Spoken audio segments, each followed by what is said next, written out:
Let me show you how to make the ever so popular Pignoli cookies. Now, these are a different version of the recipe that I already have on my website, and these are the more, I would say, popular mainstream version. They are made of almost entirely almonds, but that's what gives them their flavor and texture. You're going to start off with a 7-ounce log of almond paste, not to be confused with marzipan because they're not the same thing.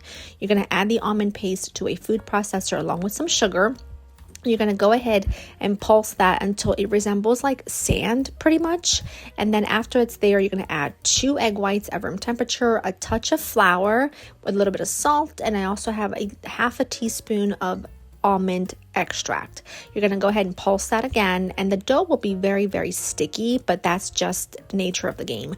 Now, there are a lot of recipes that don't even call for flour, some recipes that call for almond flour. I just feel like adding just a 1/4 cup of flour gives you a much better texture, and so I never skip mine. Now, I do have another recipe on my site for Pignoli cookies, which are very different. They're more like a snowball cookie, and that's really the one that I grew up eating, simply because not everyone in our family loves almond. But I wanted to show you this recipe because it's so popular, everyone loves it, and since I'm showing you so many more recipes this year and giving you so much inspo, I figured I would just throw it in there. Once you form your cookie dough by using a small ice cream scoop, you're going to pop those into some pine nuts, and then you're going to place them on a parchment paper lined baking sheet, and these need to go into the oven at 325 for 15 to 18 minutes until they're golden on the edges and really pale in the center.